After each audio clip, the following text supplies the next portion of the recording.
Hello and welcome back to Sigh of the Abyss. So, last time we got ourselves a boyfriend and we won our duel without killing anyone, so things are looking great right now, but I'm kind of still expecting the worst to come. But oh well, we'll see. Happy bells mark the last days of the festival. Silas and Marane are already waiting for you. Good morning. With the festival dying down, Bastian finally has time to thank you properly. Should we go? You pass by Atri's Rest. The chalk used to mark the area for your duel is still on the cobblestones. And so is the Bravo's dried blood. Huh, that's for a duel, isn't it? I proved Lady Vani's guilt. You tell them how it went and how Lapo took care of the Bravo. It took seeing someone on the brink of death for this Michaela to regain her senses. Yeah, it did. I'm glad she ultimately did. What surprises me the most is that Valerico agreed to the duel in the first place. Does it? Better late than never, or her grief was potent. I'm glad she ultimately did. She looked really remorseful in Lapo's practice. Bit late for that, huh? What's next for them? They didn't say, but now that Savani has found her, I imagine he wants to make her his Lady Casteldon. Would the brother become nobility too? I think so. He'll have to find a new seneschal who wants to live on the hermitage of an island. Okay. Not our business anymore, I think. The harbour is always bustling with people and cargo at all times of day. Lina! Are you around? I don't see her anywhere. Who might that be? My future cat, Lina! Unfortunately, the tabby is nowhere to be seen on your way to Bastian's chancery. The rays of the full sun are sharp like daggers. A whisper suddenly floods your mind, disorienting you. Fierce like a scream, it's distant, round the corner and towards the canal. This way. Huh? Just trust me. You follow it, marching past a group of mariners lazing about. Deep they burrow in the flesh of the defiant. The whisper changed. Urged by its chanting, you quicken your pace and emerge by one of the sluiceways of the harbour. The waves make a light figure thrash against the closed gate. Overhead, seagulls gather to pierce the air with their dissonant song. It's a priest. His life, too, was exchanged with a venom-filled kiss. Like a puppeteer, you command some of the mariners around to fish the person out of the water while Marane runs to call Bastian. The man's lifeless body is clad in stained robes of the prime. One of the seagulls lands next to the corpse, eager to peck it clean. Get those birds away from the poor thing. The priest's matted hair sticks to his face, waxy and pale. Someone stitched his eyes and lips shut with coarse thread. The rays of the full sun are sharp like daggers. Deep they burrow, under stone and tears, where lives are exchanged with a venom-filled kiss.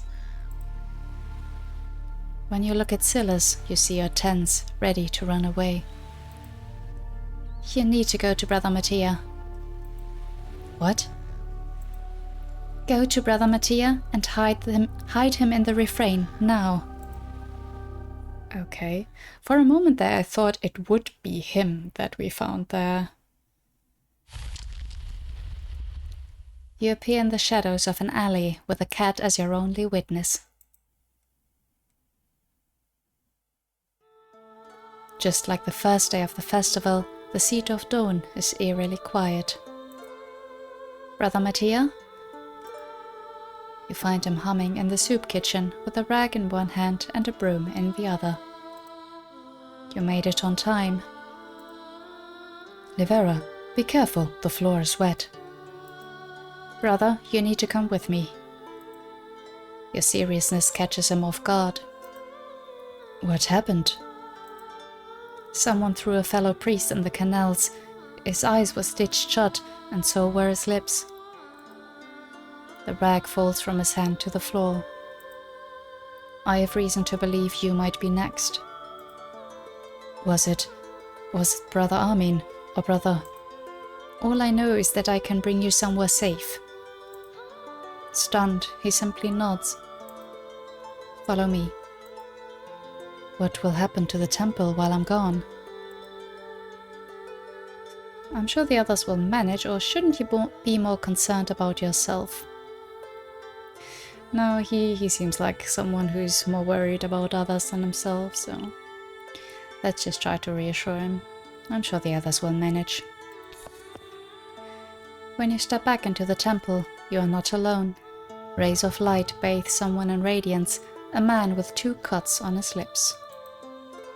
There you are. He ignores you to address Mattia. Knock the air out of his lungs, twist the shadows inside him, or you didn't see us. Well.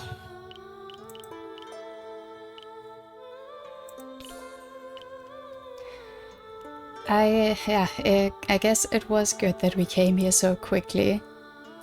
It's interesting that Silas had that idea so quickly, but obviously there's reason for it, so... I think I want to go with you didn't see us, so we don't leave a trace, you know? I'm going with that. Your words hit him like a whip. Beguiled, he bows his head to you. I did not. Excellent. Return from whence you came, then. His face is empty, devoid of all emotion. So accustomed to killing he is that he has lost the thrill for it. The abyss within him is dull and numb. As you order. Thank you. Ever the polite one. What are you doing to him? Nothing, or magic, maybe. Do we want to use our powers on him? Ooh. Ooh. He has no reason to distrust us, and... I guess if it's an attack on him as a priest specifically, then maybe saying we have magic might be better even? I don't know if I'm making sense, but... I kind of don't want to use my powers on people, especially like tricking their minds. Unless necessary, so... magic? Maybe. Magic? But the warden... He won't come, I promise. Mattia is agitated, but starts running. See? Are any more on their way or following you? You merge with the crowd of the festival in the hope of losing them. If you hadn't come, Livera, what would have happened to me? But I did, and that's what matters. Nothing good, I'm afraid. You'd have been next. Well, it seems like it. Don't think about it. No, I mean... I get that, don't think about it, but I think you should. You should be aware of the danger. You'd have been next. We don't know that for sure, so... I'm just gonna go with the rational one. Nothing good, I'm afraid. The Lady of Dawn blessed me today. How did you know I was in danger? Silas told me. The priest follows you in silence for a bit. When he speaks up, his voice is strained.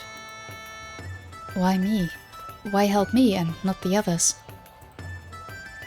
Good question. Silas knows you. Is she familiar with the others? Well, I don't know. I mean, I literally don't know, but yeah, it's on Silas, so Silas knows you. Is she familiar with the others? No, I imagine she is not. Brother Mattia is lucky, blessed by the Lady of Dawn, as he would put it, or blessed by being acquainted with you, you'd say. You reached the refrain without any more accidents. Well, that's a good question, like, are the other priests just as in danger as he is? The guest house of the halls is shielded from view by a magical ward.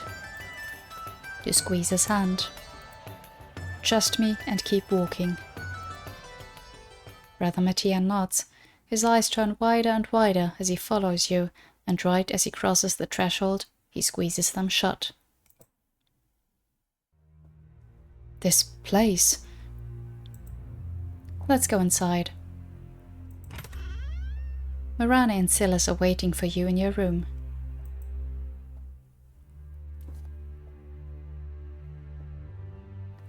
I swear people are already doing fireworks outside, so I'm very sorry if you can hear that. Dear. He's alive. Good.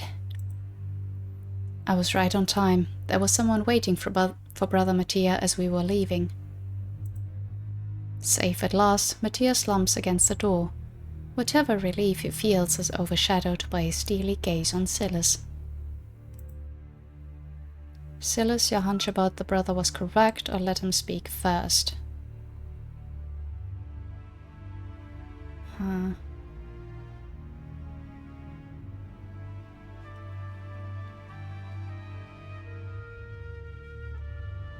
Tricky.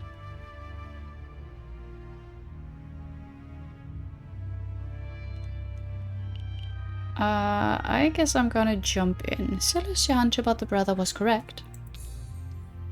That's because it wasn't a hunch. Silas turns away from you to hide the scar on her lips. By now you must know who I work with. Nameless desecrators, it seems. We do have a name. Not going to tell you, though. Some days ago, I overheard a list of names, and I recognized Brother Mattia's. So when I saw what they did to that priest... Brother, what have you done to receive such wrath? The priest looks out of the window. The Curia has been ordaining, behind closed doors, priests and priestesses with daggers concealed under the habit. Ask them to recite a prayer to Dawn, and they will laugh at you. Ask them to do anything, really, and you'll be ignored.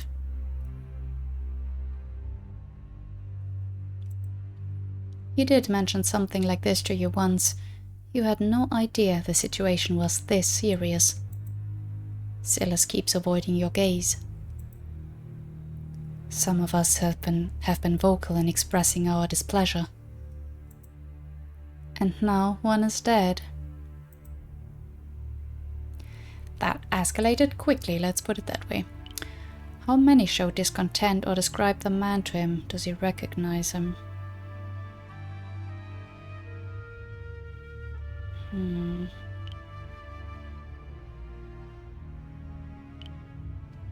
Yeah, let's describe the man.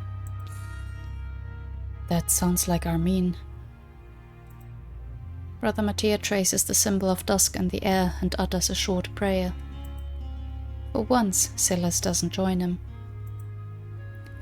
Supposing you can stay hidden for as long as you need, brother, nothing will change unless those curs avert their eye from you. There is nothing you can do. I beg to differ.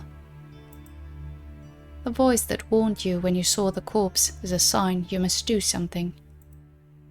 Silas, why don't you start by telling us? No. Well, aren't you a coward? And you are delusional if you think you can do anything against them. How dare you stay idle when you are given the opportunity to break free from the cage they have put you in? What cage? Enough. Mirana clicks her tongue and approaches the window. After flipping her off, Silas plants herself on the lone chair in the room. Her leg twitches up and down like she's itching to move. The rays of the full sun are sharp like daggers. Deep they burrow under stone in tears, while lives are exchanged with a venom-filled kiss. I know. Still slumped against the door, Brother Mattia doesn't have any fight in him. Silas, look at me. Remember what I have done, and tell me again that it's useless to oppose whoever is behind this. Still, she resists. Have you forgotten already, Silas, how fate beckons her? If looks could kill. When I say there's nothing anybody can do, I mean it. They are everywhere, in the temples and the streets and every tavern. In the citadel too. Well, not surprising. There must be something you can tell us, or Silas, please.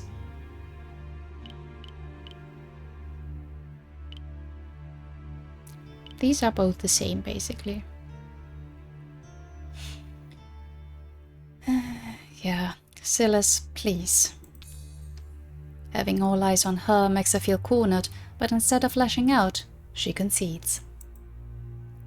Hey, miss, what are all your titles for? They represent my many achievements. I fail to see how this. And you happily flaunt them around because you like it when people talk about you. They... Her hands ball into fists. We don't. That's why we don't share our name, to make it harder for everyone else. She takes a deep breath. This is what was told to me when they picked me up from the streets. Years ago, when the temples were still under construction and life was shite, someone had enough. She wasn't a goddess, she was a woman just like me, and she was angry. People were starving left and right and selling their children for a meal, so she helped those children.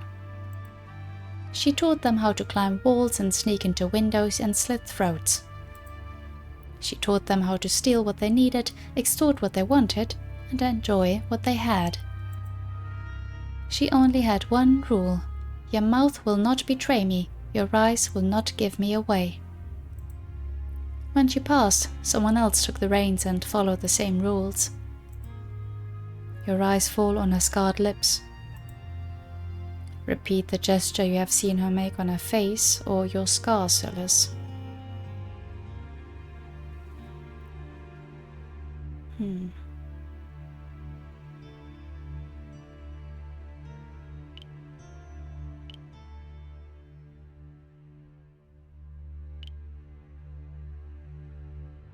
Again, these are kind of the same. I'm gonna repeat the gesture. Don't do that when you're outside unless you can deal with the consequences. You have seen what happened to someone who slighted them. You wish you could forget him. You could forget him, don't you? Why was he desecrated when he was never one of yours? I don't know about that. That's how I survive. No, I don't know about that. That's how I survive. The less I know, the better. I'm useful, keep my head down, don't ask questions. What she is willing to share is not much. You don't have a name, a location, a description of a leader. At least she has told you something. It doesn't seem to bring her any relief. You have never seen Silas so defeated. Silas, thank you. Your words are met with a quick tug of her lips, the briefest of smiles. Could we have gotten more out of her? I almost feel like no. How much trouble are you in for shielding Brother Mattia from harm? I should be fine. Nobody saw me with him. I pity poor Bastian. The corpse was left in his care. These ruffians are in every temple, Silas said, in every street, every tavern. Their influence has infected the whole city. How much of their reach is real and how much of it has been fabricated to keep the people of Carolisi trapped in hopelessness?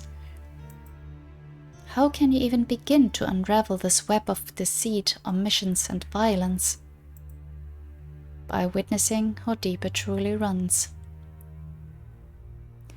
Are we basically talking about a mafia?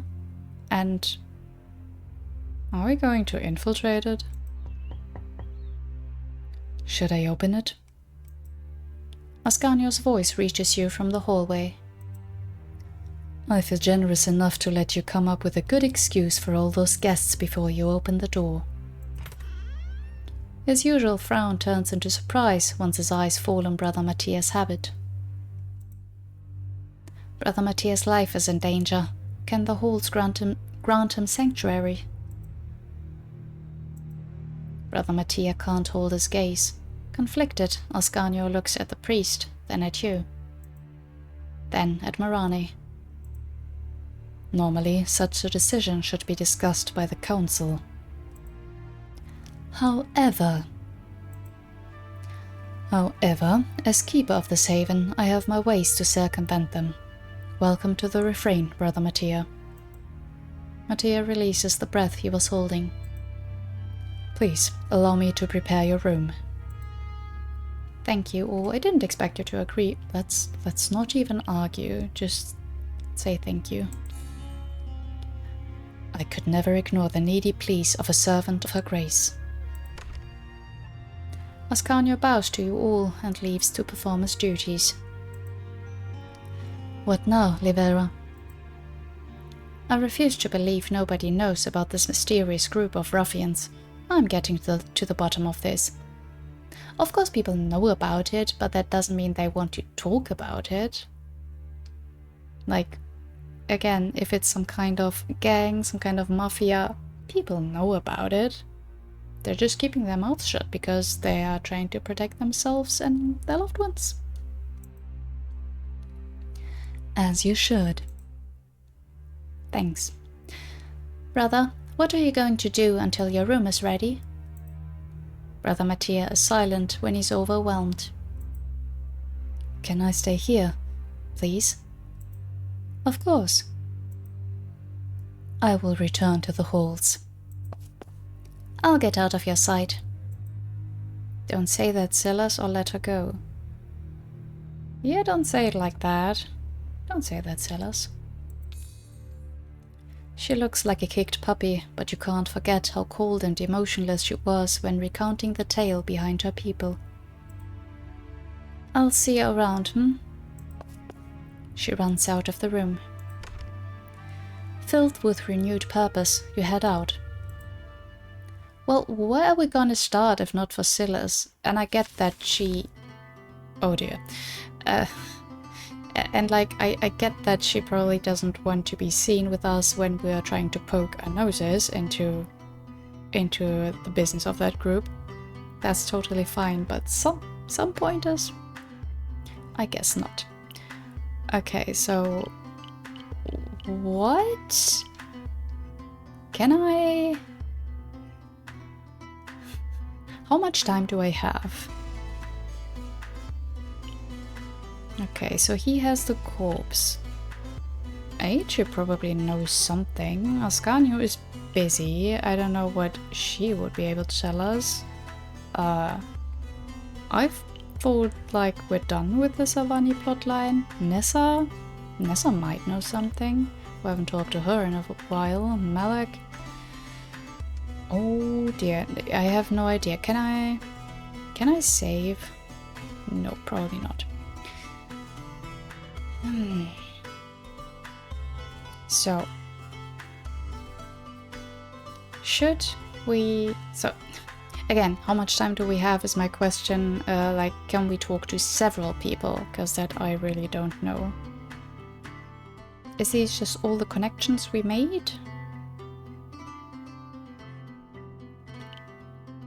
Can we find out anything from, like, the corpse? I guess it's as good a starting point as any. Oh, okay. Question: Bastian, the Dockmaster is bound to know them.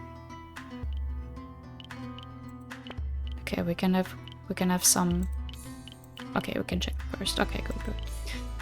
Rope A. Triatia must have encountered several of them in her centuries. I am sure of that. Ascanio. Interrogate. It's fun that all of them are different. Surely the Holts know of them. Would the Holts help us? I don't know about that. You could ask Malik about his usual clientele. True. Celeste might know how they are employed in the Citadel. Will Nessa be able to share what she knows with you? Maybe. She seemed to be pretty straightforward most of the time. You could ask Anelia about the shop's clientele. Fair, but how much would she know? Valerico has ties with them. Oh, we already know.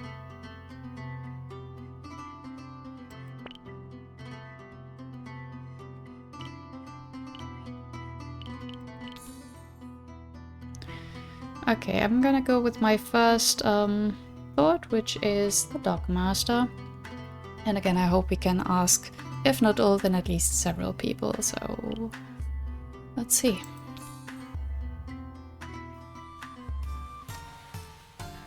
You decide to return to the harbor.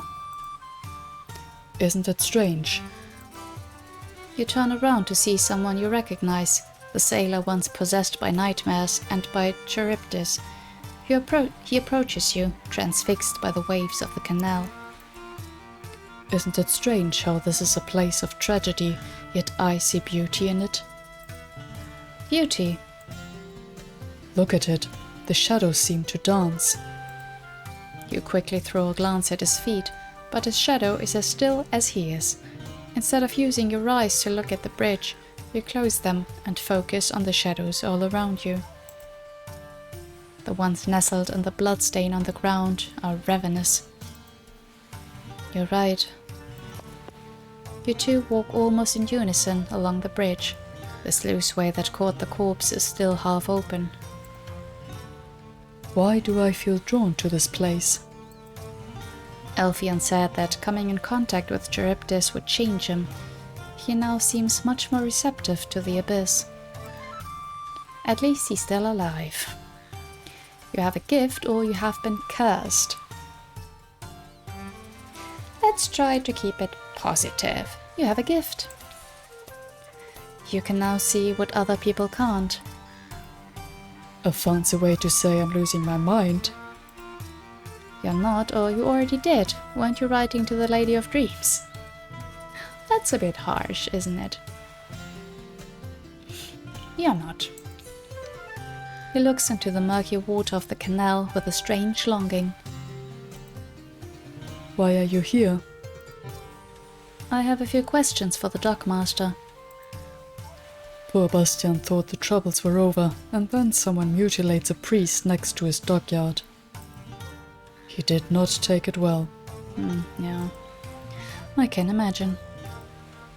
He tells you where to find Bastian and warns you about the Dockmaster's foul mood. Well then, I'll see you around. Farewell. You find Bastian mingled with the anglers.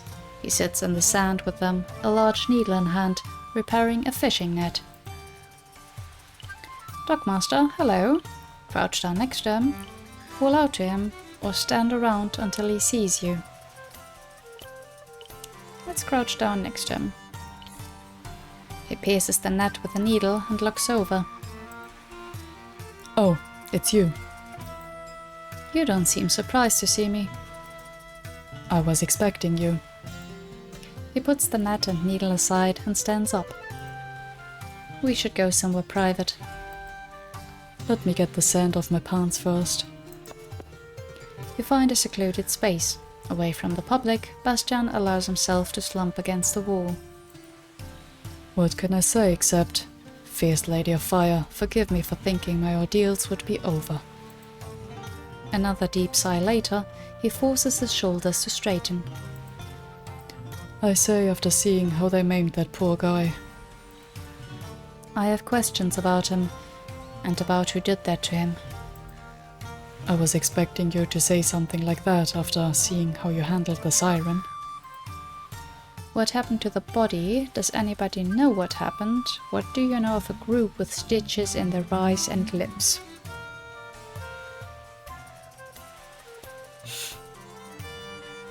Shall we go straight to business? Or is it a situation where we can ask several things? I don't think what happened to the body is quite as important. Does anybody know what happened? Well, we kind of know. I think I'm gonna go straight in. He has to know something, yeah? So, what do you know of a group with stitches on their eyes and lips? Not all their members bear those scars. Silas does. She does. I saw her look distraught at the scene. She didn't take it well, or what do you mean by that?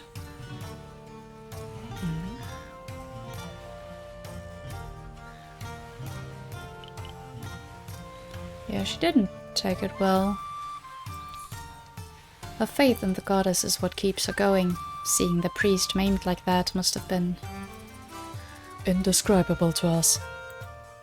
You know, if someone told me that they wanted to oppose these people, I'd go to the Temple of Dusk and recite a prayer for them, because I know they'd soon be dead. But you intervened once already against nightmares of legend. I have some faith. Thank you. Doesn't sound like you have a lot, or how much? How much? Not much, I have to admit. You've seen what happens when I feel optimistic. I'm sorry I couldn't be of much help. Don't say that. Take care, Bastian. You too. Yeah, that's it? You couldn't elaborate a bit more? Not all of them have the scars. Okay, that's what we know.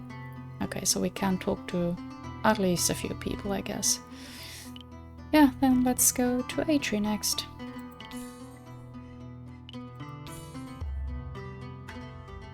If anyone would know of the ruffians that keep the city in a chokehold, it would be someone that has walked the streets of Karolisi for centuries. Atri. You leave the refrain, find a quiet alleyway, one whose smell doesn't offend you, and focus on her face. Atri, can you come to me? Yes. Not a moment later, she steps out of the shadows to greet you. The darkness clings to her, unwilling to let go, but she shakes it off. You're troubled. I can see it in your face. You tell her what happened, how you found a disfigured priest dropped into one of the canals, how more have been targeted, how you saved one just barely. Atri listens without saying a word, and her hood makes it difficult for you to see any changes to her impossible face. What is it that you want to do about these curs? Well, I want to kill them all, I want them to be in disarray, I want everyone to know about them, or I want them to change their ways.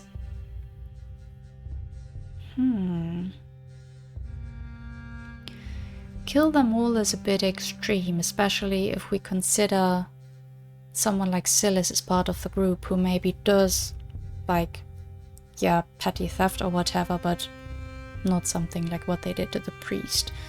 And disarray might be useful, but might even escalate things. Everyone to know about them.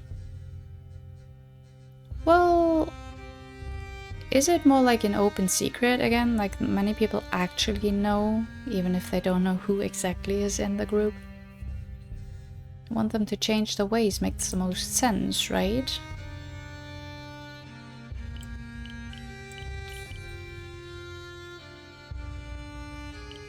But can we achieve it? That's the other thing. I think it would be easier to let everyone know about them, but ideally they should change their ways.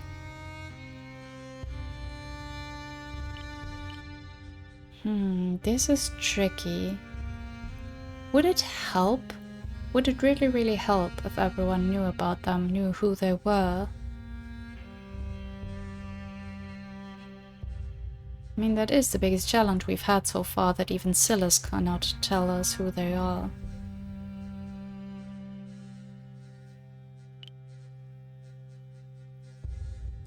I'm still gonna try, because ultimately we'd want them to change their ways. Why doom yourself to failure like this? Thank you. The alternative is bathing the city in blood, or I am not strong enough for the alternative.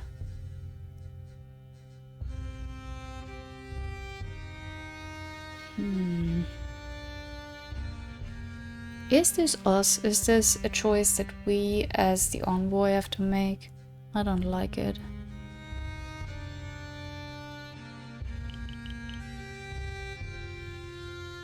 Not strong enough. I don't like the wording of that.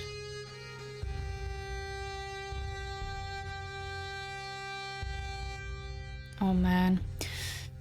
The alternative is bathing the city in blood. A fine alternative, one I have been pursuing for years. Of course. Her lips are dried and cracked, speckled with old blood that almost looks black. Let the Abyss words guide you. The Abyss words are kind of shitty most of the time, and like nonsense. Drown the false sun in blood, bring its name back to their lips. You know the rest by heart. The prodigal one shall cower and be in awe of its truth. She salutes and takes a step back. Wait! When with the shadows, she disappears from sight. Meeting her was useless, or she gave you much to think about.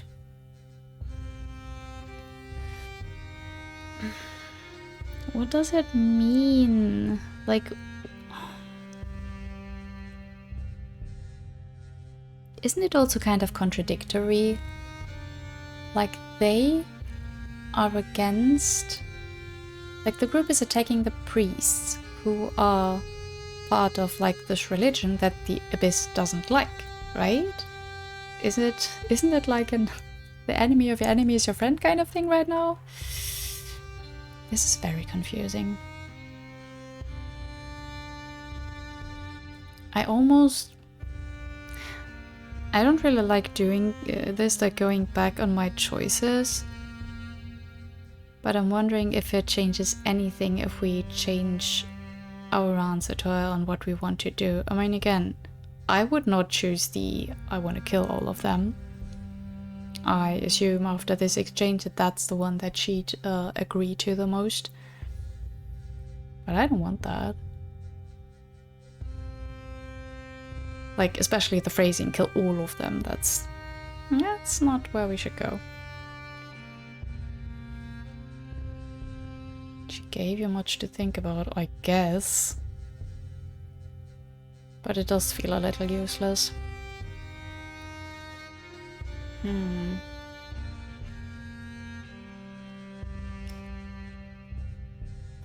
We still have all the others to consider, so I guess we're just going with it, and gave me something to think about. Atri thinks you're a soft-hearted idiot. Huh. Sigh indeed.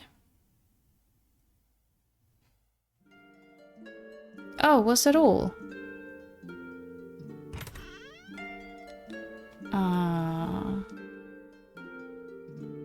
Could we only talk to 2 people? I mean, again, I would have hoped that both Bastian and Atri would be the most useful. Could we have... No. The foremost kicking.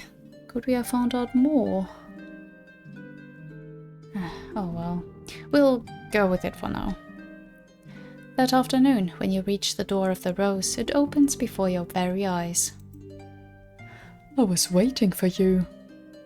Can you help me? Can you be more helpful than Atri, please? How did you know I wanted to see you? Hello, Alphion. Why? Or not for long, I hope. How did you know I wanted to see you? Intuition.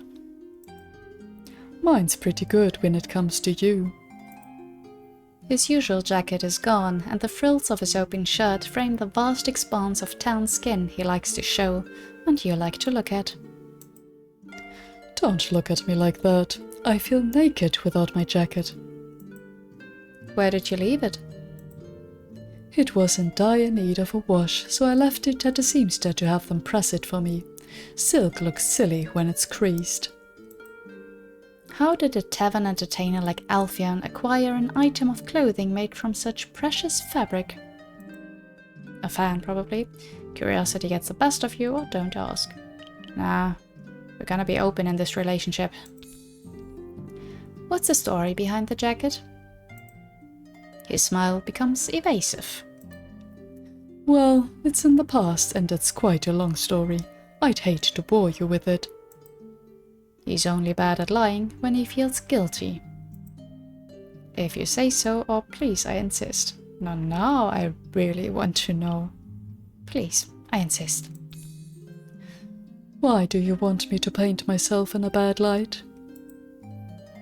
Let me think. Summarize, trim down the exciting bits. Are you stalling for time? Me? Never. The jacket was a gift.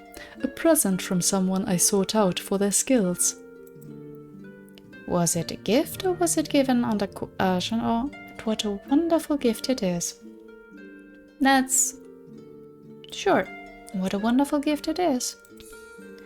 Indeed. He seems relieved. And that's all? Come on. You didn't come here to bemoan my less than shimmery appearance, did you? Why don't we hop on the ferry and visit Fiorella? I've never been to the Isle. Can you believe it? If we catch a ferry now, there's no guarantee we'll be able to get back to the city. And is that a bad thing? I would love to have the stars as our only witness as we spend the night together. He scratches his chin. On the bare ground, among bugs. You know what? You're right. We could try to rent a rowboat. You just offered to row yourself, didn't you? Grant. Really? Are those mussels for show only? Okay. The harbour is a short walk away from the rows, which makes the lack of fish on the menu even more glaring. Unfortunately, the bridge where you found Brother Amain is on the way. You briefly tell Alfeon what happened. He deserves to know, but you're hoping your trip will get your mind off it for a while. No, I want to sell, please, come on. What's wrong with you? He stops in his tracks. The words die on his lips as his head forcibly turns to look at the dark stain on the tiles where the corpse was laid. Alfeon? His jaw is clenched so tightly you see veins emerge from his neck. Someone died here. All around him, the shadows come alive to pull up closer. Is it the death, or is it just the blood?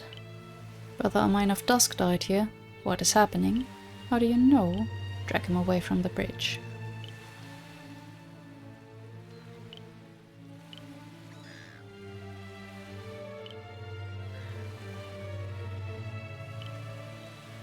I mean, we could just inform him, but also I want him to explain. How do you know? One of the shadows reveals a claw and slithers closer to his eyes. What's going on? Slowly approaching, more shadows begin tracing crisscrosses in the air, like the ones you saw on Brother Armin's eyes and lips. Leave him be. The shadows halt, but do not leave. I said leave. Only then do the shadows flee and scatter. This is punishment, you know. Why else would the abyss try to make me relive the priest's dying moments? Oh. He scowls at the shadows pooling in a corner. Why is it trying to make me look pathetic in your eyes? You are not. He touches his face where the shadows wanted to carve it, like a sick replica of Brother Armin's desecrated corpse.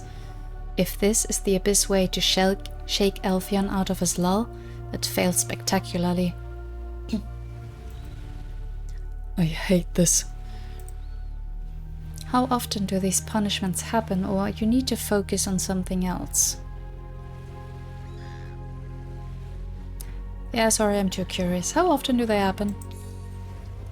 I don't keep count, but it's been a handful of times already. It takes a while for Alfheim to collect his bearings, but you stay by his side until he calms himself. We can go now. Sorry it took a while. Don't be. I'm glad you're feeling better. You offer him your hand, and he takes it. Wait a second. He wipes the clamminess on his trousers before holding yours again. Much better, don't you agree? Sure. Damn, I thought we could get some more insight on the thing there.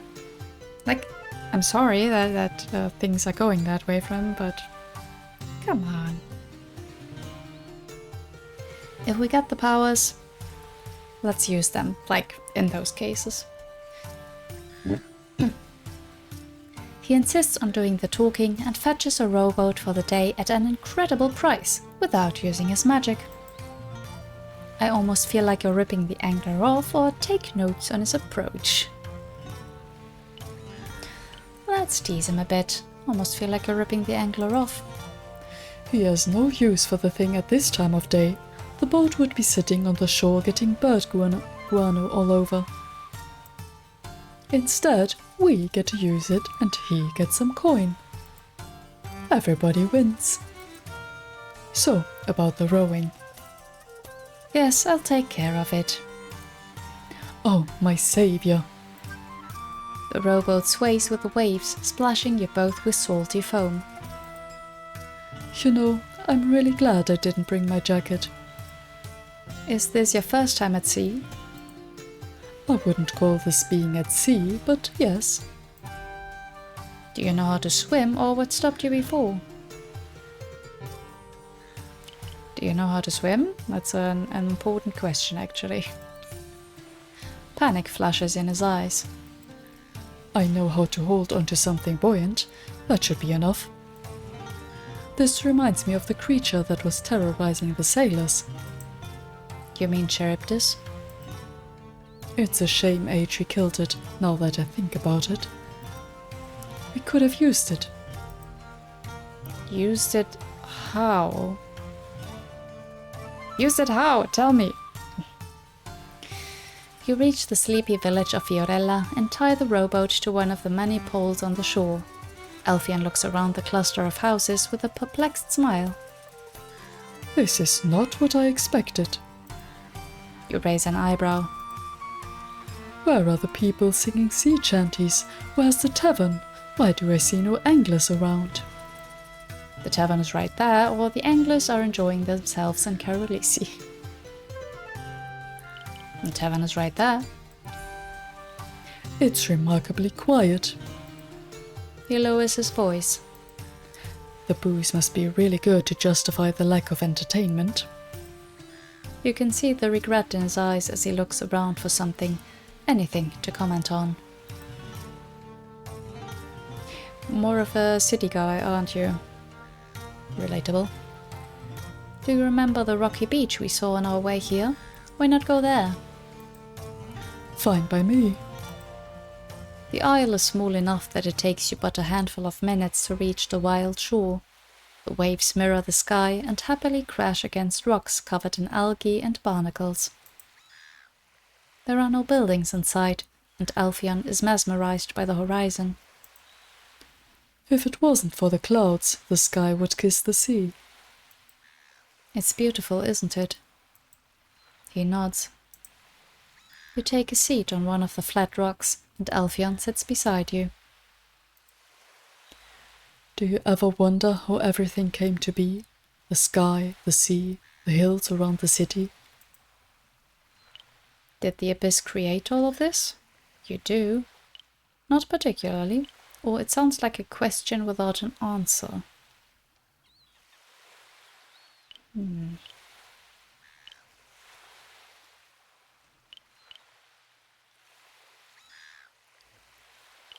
You do as an answer is kind of weird. It sounds like a question without an answer. I'm afraid the opposite is true. It's a question with as many answers as there are people. That's a good way to put it. Carolisians, for example, believe the goddess created all life. I have combed through Javidian stories and Thayan fables to find an answer, but none satisfy me. It's torture. I'm afraid that, without you, I will become lost. Without me? He moves closer to you so that your shoulders touch. Yes, you're the only one who can save me from this torment. That's your way of flirting? Okay then. How? Rest your head on his arm, intertwine your fingers with his own. Place your hand on his thigh.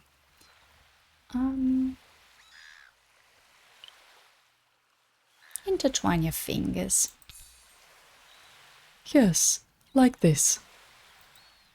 His hands are much bigger than yours, yet so gentle. You enjoy his touch, his presence, his subtle scent almost drowned by the briny wind. You can't hope to answer the questions that plague him, but you can ground him in the here and now. Did you notice that we're breathing at the same time? He places his wrist against yours. Your heart rhythm is impossibly slow, but so is his own, and they beat in unison. It makes you smile. That's what I like to see. Apologies for before. I don't know what got into me. That's a lie, Elphion, and you know it. You can't see his face, but you know he just rolled his eyes. Isolated places, especially when they are deserted, make me feel small. That doesn't sound pleasant, or why is that? Oh, why is that? Well, it makes sense, doesn't it? I am a people person. The Abyss made me to influence and manipulate and enthrall them. Without people, I am just a man. And you don't like that, or there's nothing wrong with that? There's nothing wrong with that. I know. It still makes me feel squeamish. A flock of seagulls cries overhead. Bemoan as you will, evil birds, the lack of my fineries for you to soil. Has it ever happened before? Your jacket getting a present? Why did you think I was so careful with it when we went frolicking in the fields? By the time the rocks under you have become painful rather than uncomfortable, the sky is a triumph of oranges and purples. You decide to dine at the tavern in Fiorella before returning to the city. Elphion is appalled at the lack of spectacle and takes it upon himself to make the tavern worth a visit. Of course he does. Even without a lute to accompany him, his serenading voice is as smooth as velvet. You return the rowboat to the angler, who is too drunk to really notice you, and part ways. The time I spent with you, Livera, is always precious. His hand cups your face, his thumb brushes against your lower lip. He gazes at it intensely, with a hunger you wish he would sate, before stepping back. What it is. Oh, thank you. Okay, so just had a little break there, a little date to break up the tension, the bad parts, and then we can back to investigating. Okay, I don't mind that. So, who next? I'm curious what Aleste has to say. For the Citadel. Would Aleste know anything about Brother Matthias' dissenting faction? You head to the Temple of Dusk to find out. The grounds of the temple are always quiet. Even the song that leaves the doors of the temple sounds distant and muffled. When you reach the entrance, a priest approaches you. It's him! Yes? His smile, sweet and yet so cold, is one that you recognize. Your eyes are drawn to the scar on his lips, the same one Silas bears. In this place of mourning and adoration, where the abyss clings to every wall and tear-stained tile, utter numbness clutches his heart in a vice-like grip. Oh, I can't! I don't know if I would have chosen the follow me outside using my powers, but I can't even. Interesting. I'd have to be quite powerful there then. I'm looking for someone. Her name is Celeste. His eyes glint and the smile turns sickly sweet. And what do you need from her? Her singing is sublime. She officiated the last rites of a friend, or I am an old friend of hers. I guess all of these are true. I don't know if we want to show our connection. And the singing thing is a little flat. So I guess this one, the last rites, like she was at Mikei's father's burial. So let's go with that one. He might see right through your ruse, so you keep your explanation brief. I couldn't attend, so I wanted to ask her how it went. Celeste is currently offering her counsel to a grieving couple. If you could wait just a moment. You lean against the wall and wait for her. When Celeste emerges from one of the side doors, she is not alone. She clutches the hands of a couple in mourning, and the three of them converse for a few more moments. She wipes her eyes before approaching you. Good morning, Livera. She has been crying. Good morning. Do you need a moment? It doesn't look like you are having a good morning. Well, are you alright?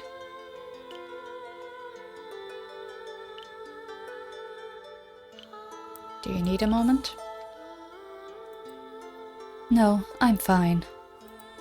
So, what brings you to the House of Dusk? She begins walking and beckons you to follow her through the main hall, hazy with incense, and into one of the side rooms. Does the name Armin ring a bell? Her jaw clenches and the muscles of her neck tense for the briefest moment. Depends who is asking. I am. He was found dead. I know. He wasn't the only one. Sister Radina as well, Her face. They did unspeakable things to her face. Radina. Mattia mentioned her once. Was she also opposed to... Instead of speaking, you draw a cross on your lips. Celeste's eyes grow wide and she nods. Why do you know so much about this? Brother Armin was my mentor. You might be in danger too. I have been ordained so recently that my opinion holds no weight, or so I hope. If you ever find yourself in need, join me at the refrain.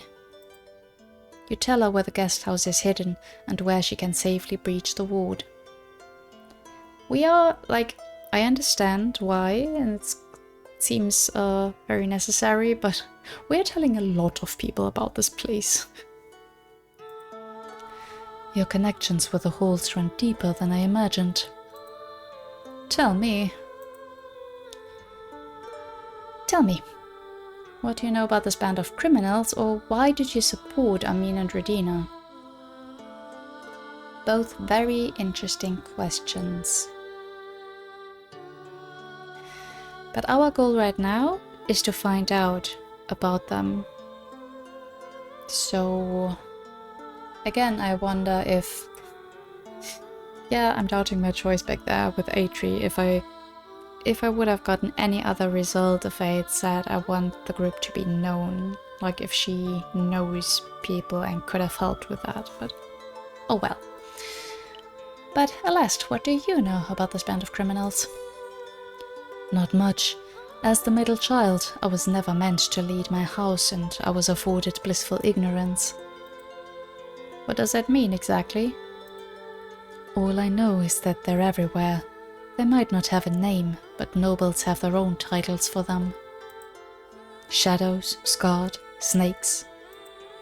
All fine names until one of them bears no scars and appears amiable. What do you call someone like that? You used to employ them too. It wasn't you, but Miss Legrande, and unfortunately you bear her likeness. Some of them might recognize you. That might actually come in handy if we want to really, infiltrate them. What use do nobles have for them? Think about something.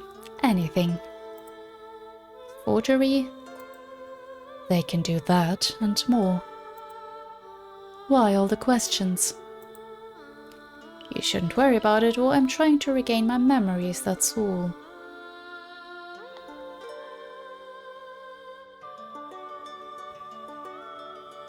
I think we can trust her, so I'm trying to regain my memories. Of all the things you could reminisce about, you choose them. I saw what happened to Armin with my own eyes, and I wanted answers. One last thing, Aleste. You give her a description of the priest that welcomed you. That's Brother Leorio. You're avoiding him, right? Of course I am. He's one of them. She needs to return to the flock, and you thank her for her answers. Promise me you'll visit again. I will.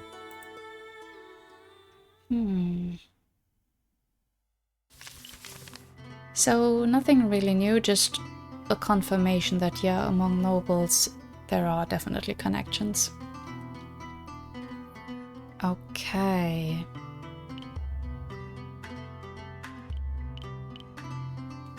I guess they all would know something, but who could really help us?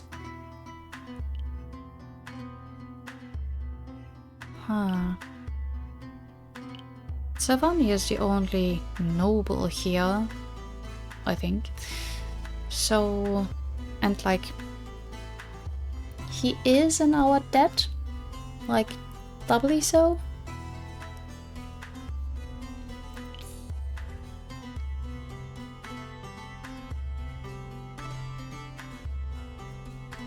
Would he help us?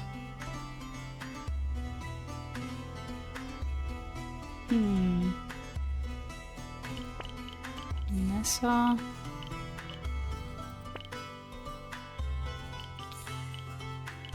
Yeah, the clientele, I don't know.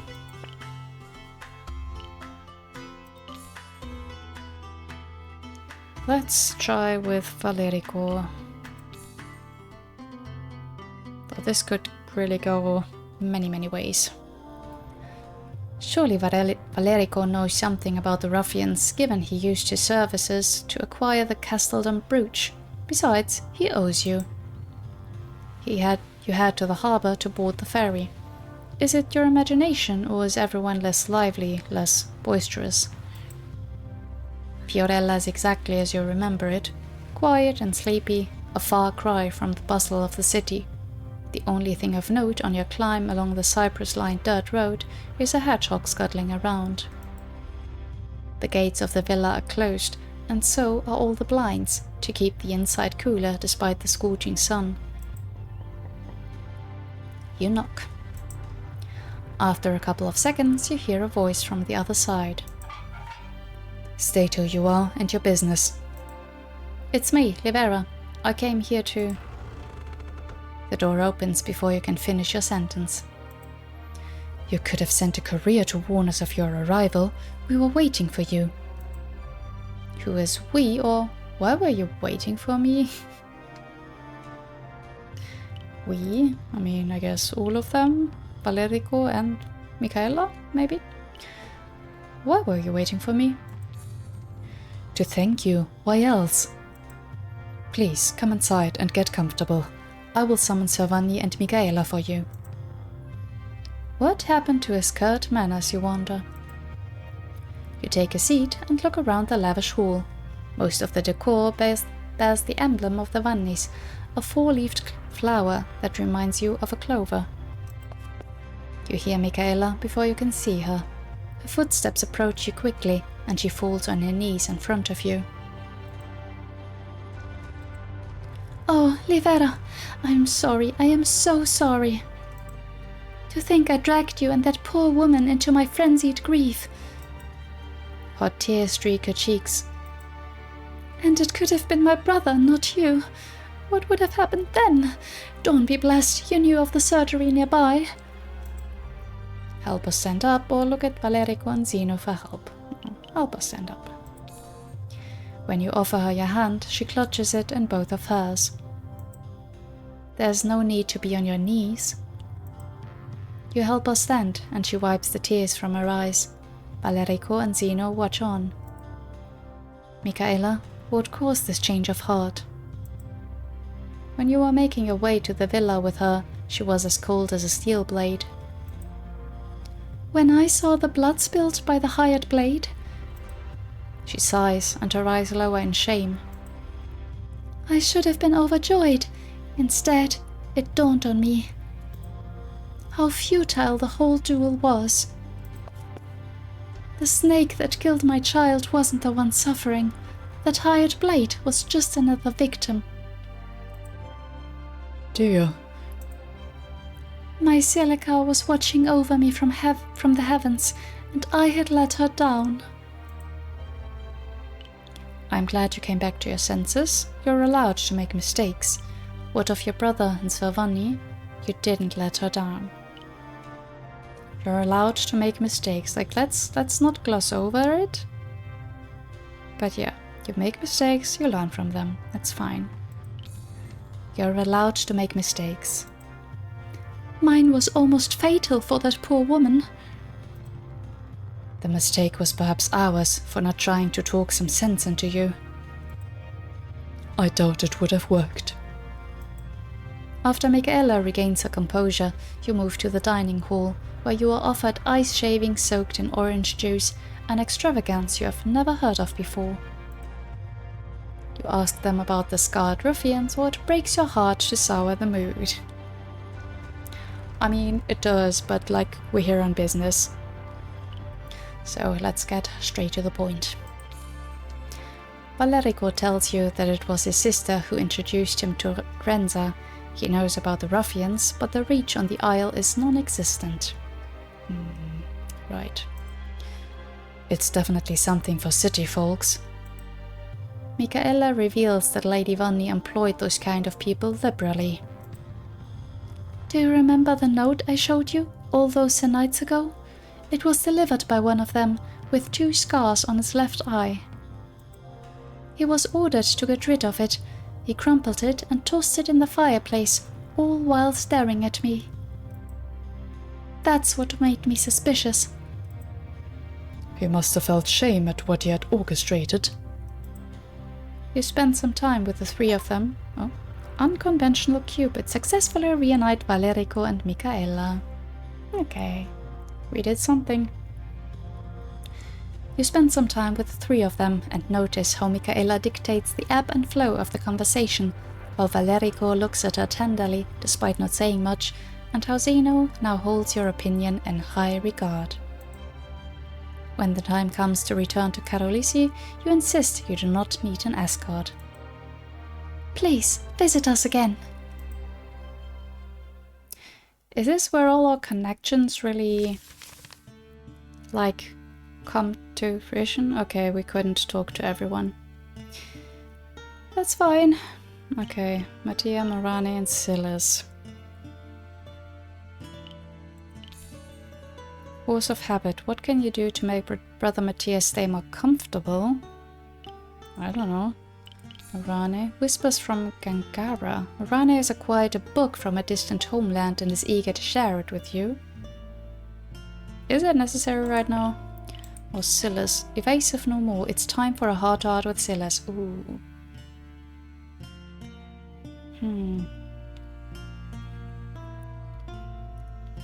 I feel like Mattia can fend for himself. I mean, it's a bad situation to be in, but at least he's in a safe place, yeah? So he can fend for himself. He can borrow some books. I don't know. I don't care.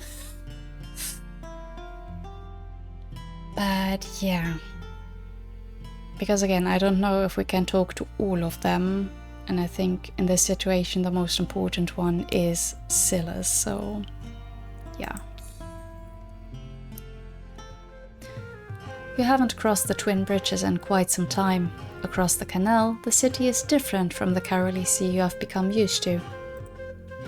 The shadows cling to whoever passes you, drawing your gaze to the stumps where missing limbs are, to the wrinkles carved on their faces from smiling, to the stitches that keep old clothes together.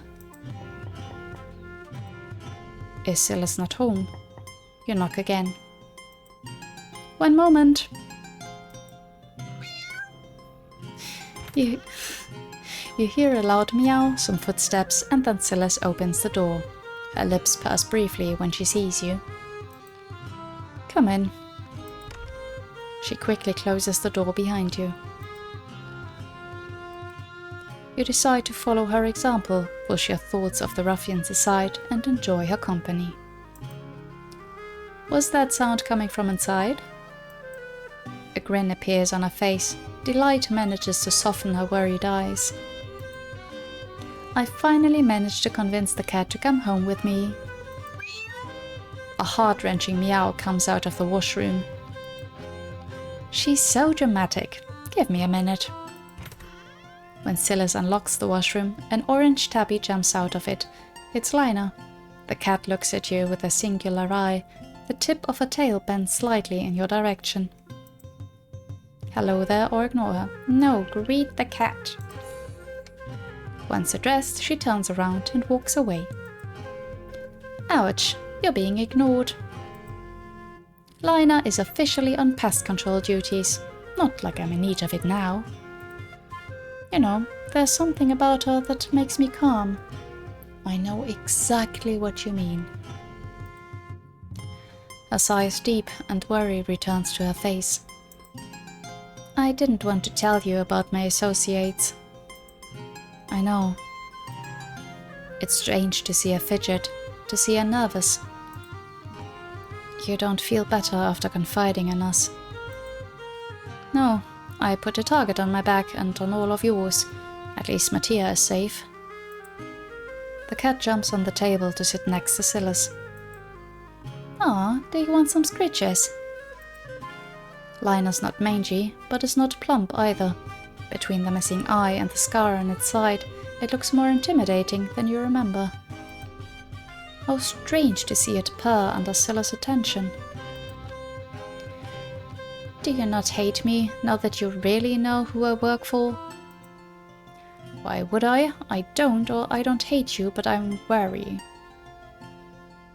Well, I'm not wary of her. Of the group, sure. But not her, so... Yeah, definitely not that one. I don't, or why would I?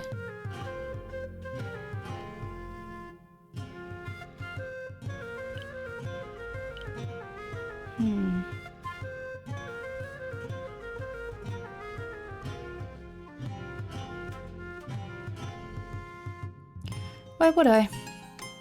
Because to them, torture is child's play. Not to you. She takes a moment to answer.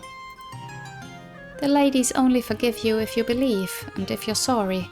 I avoid doing stuff that would make me truly, truly sorry. The cat's tail wags. It's the only warning Lina gives before jumping off the table.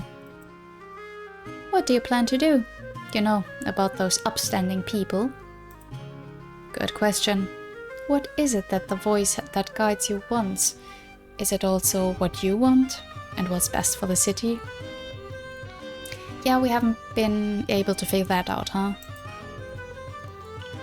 Do you really believe they can't be stopped? I've been asking around, learning as much as I know. I don't know how I want to stop them, but stop them I will, or you know I won't do anything rash. Yeah, we won't if we are not forced to.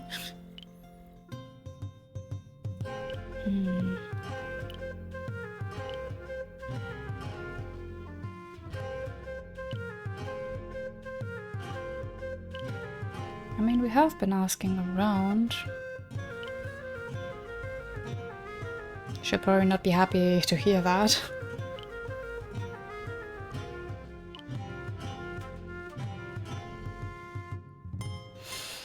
Yeah, let's be optimistic. I don't know how I want to stop them, but stop them I will. Lady of Dawn, watch over you. You don't really have an answer for her, but perhaps she wasn't expecting one. You didn't come all the way here to be mopey with me, did you? What's wrong with being mopey? Let's go to the Rose. What do you say? You spend the rest of the evening with Silas. Her troubled face resurfaces every time she thinks you're not looking. Damn, I hoped we could get some more info out of her, but I guess not. Okay, so that was basically the way to end the day. And then we have another chance to talk to the others. Okay. Okay, I don't mind that. As long as we actually get to talk to everyone, that's actually great. Like, again, making use of all the connections we have made over the course of the story. I like that. I guess we haven't been with Malak in a while, so I'm gonna go there. You could ask Malak about his usual plea and tale. However, I think I'm going to leave it here for today, because asking the rest I think is going to still take a while, and I don't want this part to be too long. And I also feel like we might be coming to some kind of a conclusion, but who knows. But yeah, again, I really like that we're able to talk to the different connections we made. That's fun.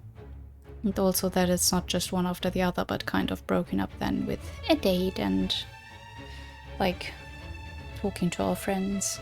But yeah, it is a bit frustrating that we get so little information.